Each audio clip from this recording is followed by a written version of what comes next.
arrivé dans sa nouvelle commission scolaire, là, il y avait plein d'ateliers. Un atelier sur l'éthique professionnelle, un atelier sur d'autres choses. Je te le dis, là, elle avait en plus un mentor. Je sais pas ce que ça veut dire, tu sais, moi, une Cléolène, puis c'est correct, là. Mais ça, je sais pas ce que ça veut dire. Mais elle avait l'air d'être bien enchantée. Ah, tu m'encourages un peu. J'ai bien aimé la première intervention. Alors, effectivement, l'appui des proches, ça compte, c'est important, c'est aussi pour une personne. Ça nous sécurise. Vas-y, t'es capable. Tu as suivi ton cours, t'es capable de passer à travers ça. Juste ça, partir le matin, ça fait, bon, on va l'avoir, on va prendre bouchée par bouchée. Briser l'isolement aussi. Donc, de partager, de se dire, on n'est pas toute seule. Son chum lui a dit, ben non, ça existe. Il y en a d'autres aussi qui ont vécu ça, la même chose que toi. Alors, briser l'isolement, appeler quelqu'un, appeler une élève, pas une élève, mais un collègue qui est avec nous autres à l'université, de dire, hey, j'ai eu telle chose, qu'est-ce que tu en penses?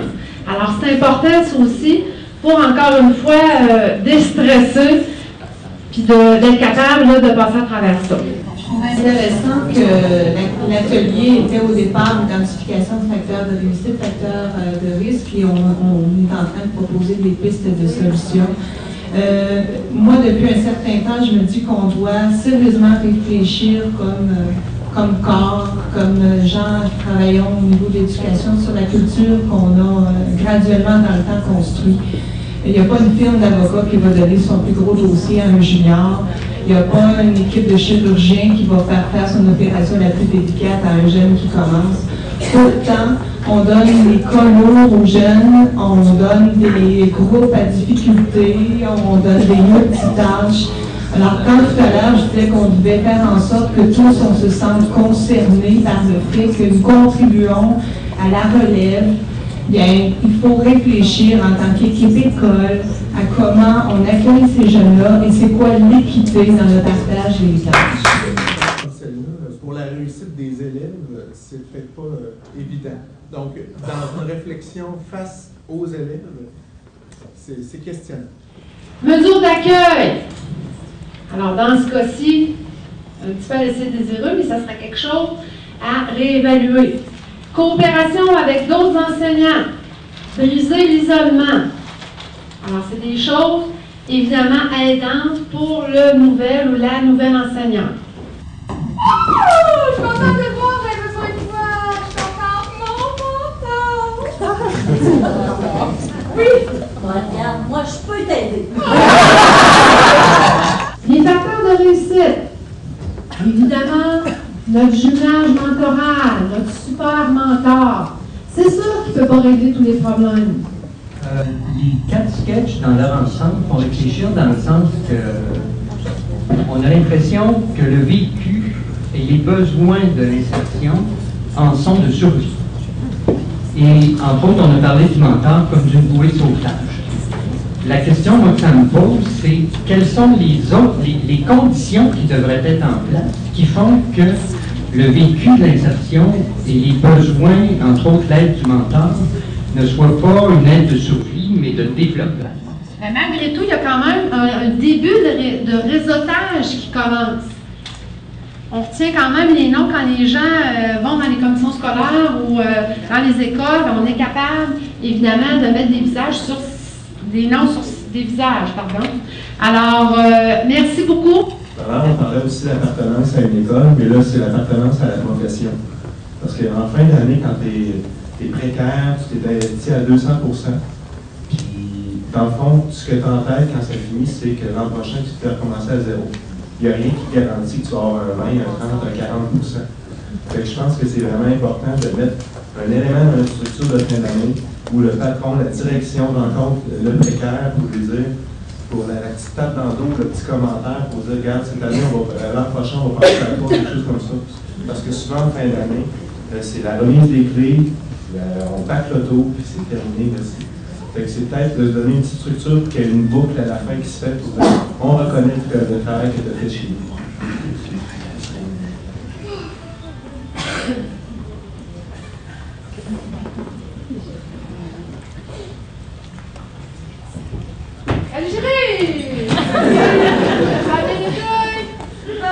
J'étais contente ce matin. découragée. Ça n'a pas de bon sens, qu'est-ce qui te décourage? T'as un super téléphone à ma taille! Oui, mais écoute, je te l'ai pas dit quand t'es partie, mais j'ai 4 écoles différentes. J'ai 4 matières dans 3 cycles différents en plus. Je serais pas capable. Ben oui, tu vas être capable. Tu es allé à l'école, tu as suivi ton cours, tu as fait tes stages. Tu vas être un championne, je te le dis. Donc, un premier facteur de risque, la charge de travail. On l'a nommé, hein, une tâche quand même assez lourde, plusieurs matières, plusieurs écoles. Ça aussi, c'est d'autres choses. La nature de la tâche. Donc, évidemment, quand on se retrouve avec plusieurs matières, peut-être aussi plusieurs niveaux, hein, pas les élèves du même niveau, peut-être aussi des élèves avec des comportements différents. Elle ne sait pas encore, elle va fort probablement le découvrir. Finalement, on a, comme l'a si bien mentionné la dernière participante, les délais de préparation. C'est très vrai ce qu'on vit là. On a l'appel le 23, le 24, puis le lendemain, tu pars avec ta valise, puis tu te rends à l'école, puis là, tu déballes le cadeau. OK? Alors, c'est réel. Ça arrive, je vous dirais, très souvent pour les jeunes enseignants. Dossier de CLSC à lire, j'ai mon projet éducatif, j'ai aussi un projet pour demain, ma planification n'est pas faite. Faut en plus que je rencontre un parent, j'ai pas le temps. Bien, Martine, je te comprends. J'ai passé par la même chose. Je suis contente juste de savoir que je ne suis pas seule avec ça. Merci, mais c'est dommage, par exemple, 5 à 7, c'est pas long, t'es certaine? Ah, j'ai vraiment pas le temps. Bon, on se reprend. Oui, salut. bon 5 à 7. Merci. Alors, on l'a nommé un petit peu la multiplicité des lieux, hein, le bureau roulant.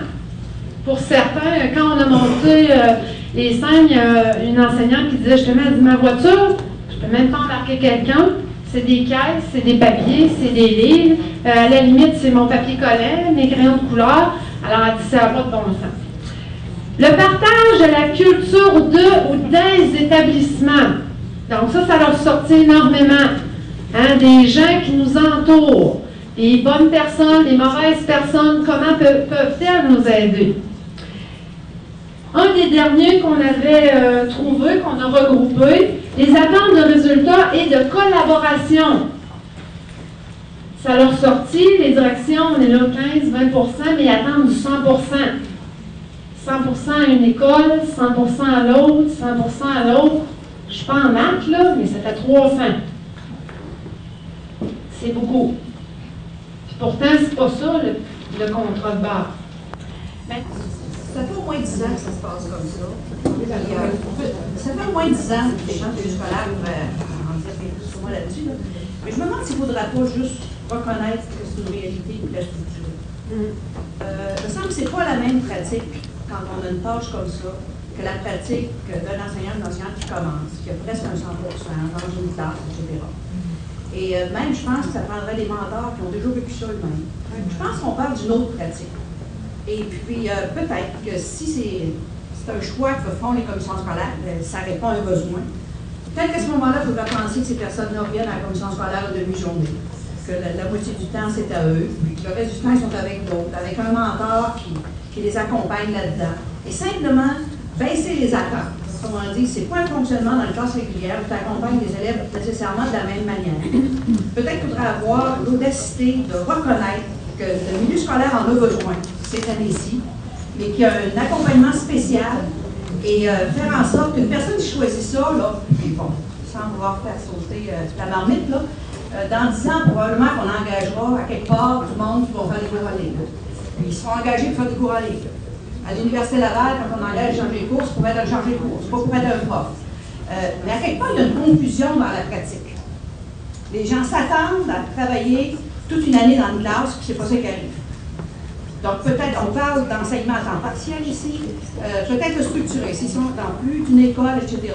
Et faire en sorte que la profession se développe comme cela, ce sont les besoins du milieu, et structurer ça pour faire en sorte qu'ils sont accompagnés pour faire de ça justement, et non pas pour devenir des enseignants à part entière dans une classe pendant toute une année. C'est comme si on est sur une autre logique ici. Bonjour Martine, on est contente d'avoir que tu prends enfin le temps de venir prendre un café avec nous. Premier d'année, je suis contente d'avoir le temps de... Mais je ne sais pas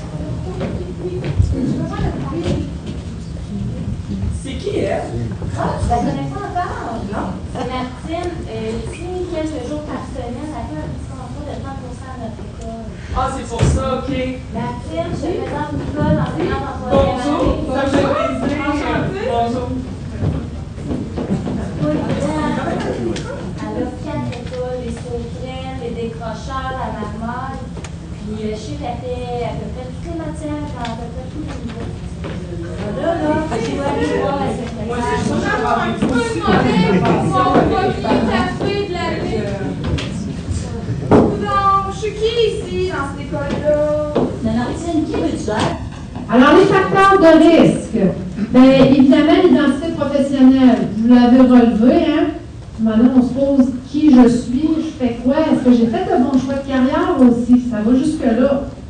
Je ne relèverai pas les statistiques, mais beaucoup se questionnent. Un grand pourcentage, à savoir est-ce que je continue ou est-ce que je prends un autre chemin.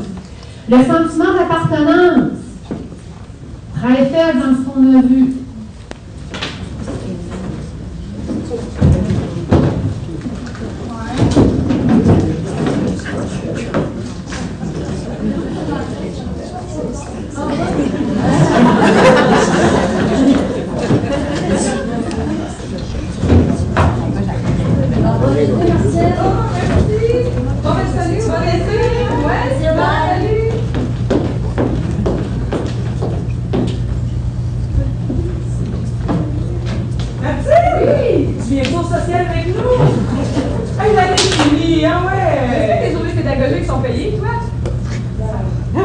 Ben, pas moi. Moi, je suis à contrat. Je finis la même journée que les élèves. J'ai mes bilans à faire, j'ai ma classe à ramasser. Il y en a qui m'ont aidé, mais il m'en reste quand même beaucoup. C'est pas le temps d'aller là. Tu viens même pas au 5 à 7. Viens donc faire un petit tour. Ben, faut-tu vraiment que je fasse du bénévolat en plus? Non, faut vraiment que je fasse mes affaires. Puis si à la fin j'ai fini, ben là, j'irai vous rejoindre, mais je pense vraiment pas être capable. Ça m'a fait vraiment plaisir de te connaître cette année pour le peu qu'on s'est connus. Oui, on va sûrement s'en croiser. Bon 5 à 7. Merci. Bon 5. Salut.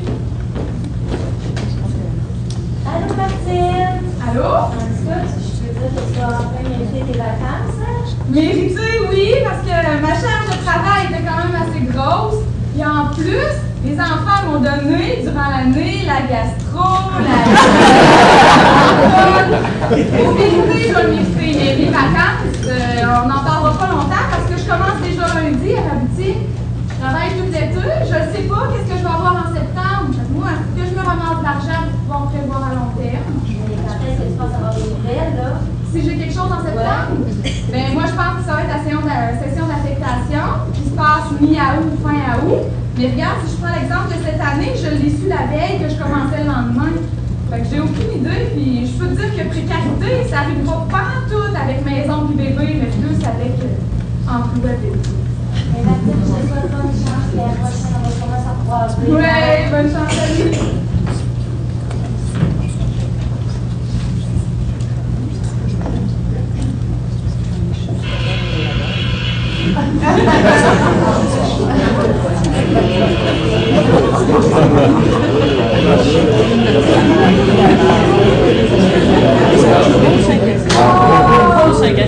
Mais t'es fait avertir, hein?